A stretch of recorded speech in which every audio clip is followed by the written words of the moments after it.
everybody, this is going to be a very relaxed video, and as you can see by my attire, but I know I put out a video that a lot of you guys responded to, so I want to be a person of my word to make sure I give you guys the content. You can use this strategy as it unfolds with the real estate crisis that's coming behind us, well, that's coming now. If you look at the real estate market, this is a different crisis than the last time, and they usually come back a shade different. The difference now is that we actually have homeowners that are starting to default because losing their jobs, unemployment, stimulus stopped, and then now we also have a rent crisis that's potentially happening due to the same issue. Renters haven't been paying, they got a moratorium, and then it's back on, and now they're behind, and so you have all these dynamics that are kind of coming to place. Obviously, if tenants aren't paying landlords aren't paying banks, and if banks aren't getting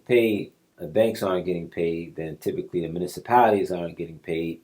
And then you have this kind of, snowballing effect. So how this plays out typically is when you have a lot of defaults, eventually lending is going to freeze. And the reason it's going to freeze is because there's a lot of bad debt out there. And the lending money kind of creates more exposure. It's counterintuitive, right? Because typically if you have more bad loans, you hope to outpace it with more good loans. But when they have capital extended and they aren't getting that capital back, it makes banks typically need to recapitalize. And the only way they recapitalize is they either sell their debt or they raise money. Either way, the new money is going to be a lot stricter on what it lends on, which makes financing more difficult, which means that pricing tends to go downward because of that. Now, the good position that we do have interest rates. So interest rates are low, and they're going to remain low for a little while, which is going to bode well for the real estate market.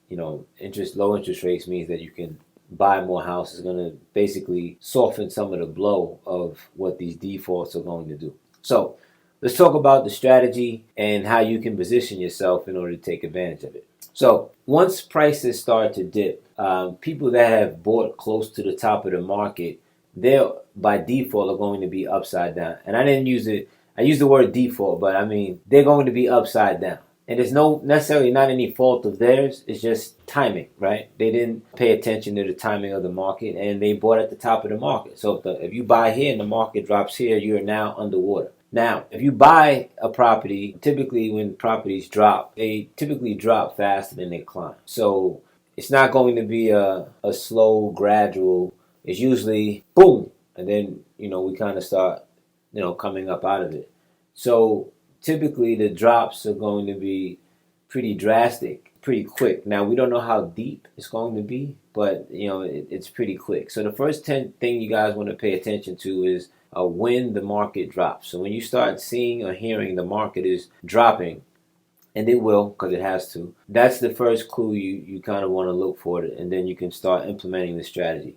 So now you have properties that are upside down. If an owner is in foreclosure, it means that not only is their property upside down and they have no equity, it also means that they're not paying their mortgage. So it's one thing to be upside down and you're still paying. That's different because you can hold on, and eventually the market will come back up and you'll be fine. The other position is, obviously if they're not paying, then now they're getting in foreclosure, they're ruining their credit. There's a lot of things going on here. Some of these owners will try to handle the situation early, others will just walk away. What happens now is you have a very interesting dynamic. You have the ability to take control of a property for very cheap. And I'll give you an example. Let's say somebody owes $200,000 on their house, and the market drops, and now their house is worth $170,000, and they can't afford the mortgage payment. You may think, well, why would somebody sell me a house for $2,000? Because they have no equity. So now you can literally come in, give that person $2,000, and basically take over their house. Now, what does take over mean? Technically, they're still responsible for the mortgage payment. So you have the first option would be to reinstate the mortgage and just take out pay the loan. And people do that when they give the owner $2,000, they take over the property, they own it legally. They just don't have the name on the mortgage. Another lesson on that.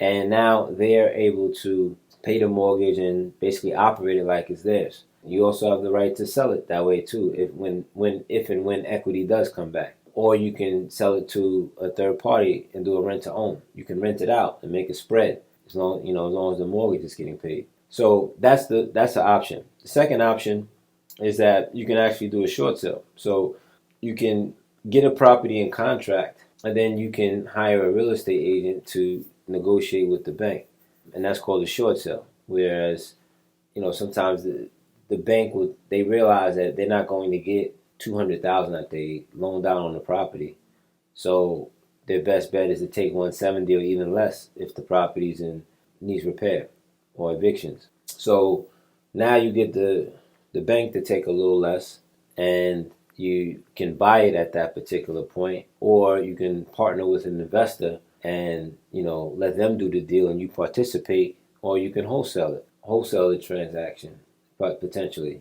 So you have that out as well. And with the current market, you can get into the game with very little money. Like I said, I had $2,000 when I started the strategy, and I did very well. And it's just knowing what buttons to push. So that's the strategy. If you guys want more information, what I can do, and you can thumbs up this or not. I'm only sending this to the people that actually replied to that post, because I just want to let you know that I'm keeping my word and giving you the strategy in and of itself. There are things that need to be done. That is obviously more than a quick video, but you now have the basis of the strategy that is done in order to take advantage of where the market is headed and what can potentially be a home run for a lot of you. And trust me, it's an excellent way to grow the business. You can make a lot of money on a little bit of money, taking advantage of the market conditions. So it's coming soon. Just wait and see. It's already starting to happen, and the writing's on the wall. Obviously, if you guys have any questions, feel free to message me. I'll try to give you guys a little bit more detail later on. And hey, listen, if you guys find deals and you need help, let's do it together. I'm right here. We'll get it done. We'll both make money. All right? So there we go. G. Kelly. I'll see you guys later.